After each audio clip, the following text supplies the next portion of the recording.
ہم لاتے ہیں ٹاک شوز اور انلمیٹڈ انٹرٹینمنٹ صرف یوٹیوب پر۔ اگر آپ نے ابھی تک ہمارا چینل سبسکرائب نہیں کیا تو ابھی سبسکرائب کریں اور بیل آئیکن کو کلک کر کے ہماری لیٹسٹ ویڈیوز کے بارے میں اپڈیٹ جانیں۔ جہاں ایک اور چین اور پاکستان مل کر بھارت کو بدنام کرنے کی کوششیں کرتے رہتے ہیں تو وہیں دوسری اور بھارت ایک کے بعد ایک نیا کیرتیمان استھاپت کرتا جا رہا ہے، اور اسی کے تحت بھارت کے پردھان منتری شری نریندر مودی نے آج ہماچل پردیش کے روہتانگ میں اٹل ٹنل کا ادگھاٹن کیا ہے۔ یہ دنیا کی سب سے لمبی ہائی وے ٹنل ہے۔ اب بھارت کی سینا کو چین کی سیما تک پہنچنے میں 45 کلومیٹر کم سفر کرنا پڑے گا۔ جی ہاں دوستو، اس سے چین کو کافی زیادہ بے چینی ہو گئی ہے، کیونکہ اب بھارتی سینا پلک جھپکتے ہی چین کی سیما تک پہنچ جائے گی۔ یہی نہیں، بھارت نے اپنے کیرتیمان رچنے کے کرم میں اب میانمار سے بھی دوستی کا اور تگڑا ہاتھ بڑھا لیا ہے۔ جی ہاں دوستو، میانمار کے ستوے پورٹ کا آپریشن اب بھارت نے اپنے ہاتھوں میں لے لیا ہے۔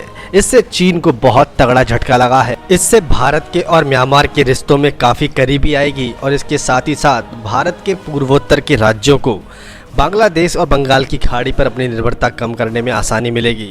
جی ہاں دوستو، بھارت بھی اب ایک ایک کر کے اپنے پڑوسی دیشوں سے ایسے سمبند بنا رہا ہے جس سے کہ چین کا دخل اس کے پڑوسی دیشوں میں کم ہو جائے، اور بھارت اپنی دوستی کے ناطے ان دیشوں میں اپنا وشواس اور اپنی طاقت بنائے رکھے۔ بھارت جہاں ایک اور اپنی سامرک طاقت میں بڑھتی کر رہا ہے تو وہیں دوسری اور پاکستان جو چین کا چاپلوس ہے، بھارت کو بدنام کرنے کی بھرسک کوشش کرتا رہتا ہے۔ اب آپ کو دکھاتے ہیں کہ کیسے پاکستان بھارت کے آنترک معاملوں میں بھی ہستچیپ کرنے کی حماقت کر رہا ہے۔ کر دیا گیا۔ لکھنؤ کی عدالت نے اپنے فیصلے میں کہا کہ بابری مسجد کی شہادت کا منصوبہ طے شدہ نہیں تھا۔ سی بی آئی کے خصوصی جج سریندر کمار نے بھی سنایا، اس جج نے گزشتہ سال بابری مسجد کی جگہ رام مندر بنانے کا متنازع فیصلہ بھی سنایا تھا۔ بابری مسجد کو ہزاروں ہندو انتہا پسندوں نے 6 دسمبر 1992 کو شہید کر دیا تھا۔ اس وقت بھارت میں کانگریس کی حکومت تھی اور اس نے مسجد پر حملہ آور ہندوؤں کو روکنے کے لیے کوئی اقدام نہیں کیا۔ بھارت کی عدالت کا ایک اور متنازع فیصلہ سامنے آیا ہے۔ بابری مسجد انہدام کیس میں تمام ملزمان کو بری کر دیا گیا۔ لکھنؤ کی عدالت نے اپنے فیصلے میں کہا، بابری مسجد کی شہادت کا منصوبہ طے شدہ نہیں تھا۔ بابری مسجد کو ہزاروں ہندو انتہا پسندوں نے 6 دسمبر 1992 کو آج سے 28 سال پہلے شہید کر دیا تھا۔ اس وقت بھارت میں کانگریس کی حکومت تھی اور اس نے مسجد پر حملہ آور ہندوؤں کو روکنے کے لیے کوئی اقدام نہیں کیا۔ بھارت کی عدالت کا ایک اور متنازع فیصلہ سامنے آیا ہے۔ بابری مسجد کے انہدام کیس میں تمام ملزمان کو بری کر دیا گیا ہے۔ دیکھا کیسے پاکستانی میڈیا بھارت کو بدنام کرنے کے لیے بھارت کے آنترک معاملوں میں دخل دینے کی حماقت کرتی ہے۔ اب آپ کو دکھاتے ہیں کہ کیسے پاکستانی میڈیا اپنے ہی پی ایم عمران خان کی دھجیاں اڑا رہی ہے۔ اب آپ کو دکھاتے ہیں اگلی رپورٹ۔ ہمارے ساتھ پینلسٹ یہ کہہ رہے ہیں کہ جس طرح کا الزام لگایا جا رہا ہے غداری کا، یہ تحقیق کے بغیر نہیں لگانا چاہیے، ایسے ہی اٹھ کے نہیں، لیکن جب وزیر اعظم پاکستان، وزراء کہیں چلے ٹھیک ہے میں 2 منٹ کے لیے مان لوں کہ سیاسی بیانی ہے، وزیر اعظم پاکستان جب اتنی بڑی بات کرتے ہیں اور اتنا بڑا الزام لگاتے ہیں تو میرے دماغ میں یہ تو آئے گا بھی نہیں کہ ان کے پاس تو اتنی انفارمیشن ہے، ان کے نیچے تو سارا ملک ہے، کیسے نہیں ان کے پاس انفارمیشن ہوگی اور کیسے اٹھ کے ایسے الزام لگا دیں گے؟ دیکھیے نا، بات یہ ہے کہ یہ ایسے الزام انفارچونیٹلی پاکستان کی سیاست میں نا آئے دن لگتے آئے ہیں سیاسی حریفوں پہ، لیکن آپ کی بات بالکل درست ہے کہ وزیر اعظم صاحب کو ایک ایسے منصب پہ بیٹھے کہ انہیں ایسی باتیں نہیں کرنی چاہیے کہ غداری کا الزام کسی پر لگا دیا جسٹ بیکاز وہ آپ کے سیاسی حریف ہیں۔ میاں صاحب نے ایسی، ایک تو پہلی چیز یہ ہے کہ میاں صاحب نے ایسی کون سی بات کی ہے جو وزیر اعظم بننے سے پہلے خان صاحب خود نہیں کرتے تھے، تو اس میں تو کوئی ایسی کیا، اگر اس طرح اگر یہی والی چیز ہے، اگر وہ سول ملٹری ریلیشن یا کسی اور چیز کے اوپر انہیں اعتراض ہے تو یہ تو خان صاحب بھی باتیں کرتے تھے جب تک وہ طاقت میں نہیں آئے تھے، تو کیا وہ بھی غدار تھے؟ دوسرا یہ کہ جس طرح میں نے کہا کہ ہمارے ہاں ایک عجیب سا اور بڑا انفارچونیٹ ٹریڈیشن رہا ہے کہ اپنے سیاسی حریفوں پر فورن ایجنٹ ہونے کا الزام لگا دیں۔ غداری کا سرٹیفکیٹ فاطمہ جناح صاحبہ کو بھی ملا، بھٹو صاحب نے نیب پہ بھی لگایا، اور نون نے محترمہ بے نظیر بھٹو کے ساتھ بھی کیا، پیپلز پارٹی نے بھی مودی کا یار میاں صاحب کے لیے استعمال کیا، خود خان صاحب پر مولانا فضل الرحمان جو ہے وہ آئے دن ایسی باتیں کرتے رہے، اور ہم ہمیشہ ان ساری باتوں کو ہم کنڈیم کرتے ہیں اور کریں گے، کیونکہ یہ آپ کسی کے پیٹریٹزم پر آپ شک نہیں کر سکتے، نہ ہی آپ کسی کو غداری کے سرٹیفکیٹ باندھ سکتے ہیں۔ جب لاجک ختم ہو جاتا ہے نا تو پھر آپ دوسروں پہ الزام لگاتے ہیں کہ وہ بھارت کا ایجنٹ ہے یا وہ امریکہ کا ایجنٹ ہے یا وہ فلانے کا ایجنٹ ہے یا وہ دھماکے کا ایجنٹ ہے. تو یہ ایک بڑی ڈینجرس ٹریڈیشن ہے اور یہ ایک بڑا خطرناک نیریٹو ہے. تو ایز اے پرائم منسٹر وزیر اعظم صاحب کو بالکل ایسی باتیں نہیں کرنی چاہیے. انہیں پتہ ہے کہ یہ کتنے ڈینجرس ہوتا ہے. نہ صرف یہ کہ کریڈیبلٹی کے لیے ایک ویسے ہی ایک انٹالرنٹ ماحول کے اندر اس طرح کا نیریٹو ایک آپ 3 ٹائم پرائم منسٹر کے لیے نہیں بنا سکتے. تو بڑی انفارچونیٹ بات ہے کہ وزیر اعظم صاحب نے یہ بات کی. ٹھیک ہے مظہر عباس صاحب، گفتگو کا آغاز آپ سے سٹارٹ کرتے ہیں. سب سے پہلے جو وزیر اعظم عمران خان نے پہلے بھی کہا تھا اور ان کے وزراء بھی گاہے گاہے یہ کہتے آ رہے تھے، لیکن اب تو بڑے واضح الفاظ میں وزیر اعظم نے کہا ہے کہ یہ بھارت کو ایکچولی فیسیلیٹیٹ کر رہے ہیں اور ان کے ایجنڈے پر کام کر رہے ہیں. میرا نہیں خیال کہ وزیر اعظم کا یہ الزام درست ہے. آپ کسی پر یہ تو کہہ سکتے ہیں کہ وہ اس سے کسی کو فائدہ پہنچ سکتا ہے. آپ ایک ہمارے یہاں اتنی جلدی غداری کے سرٹیفکیٹ دیے جاتے ہیں کہ جس کی کوئی انتہا نہیں ہے.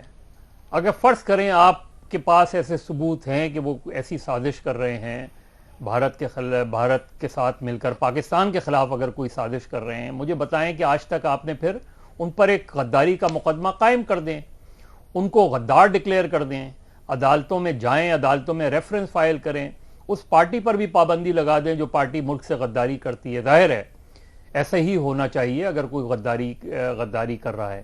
لیکن یہ جو الزام کہ ہم ایک دم چارج شیٹ پیش کر دیتے ہیں کہ کوئی بھارت سے مل گیا ہے، کسی نے بھارت کے ساتھ مل کے پاکستان کے خلاف، کیسے ہو سکتا ہے؟ یہ اس سے پہلے کبھی ہوا ہے پاکستان کے خلاف اس طرح؟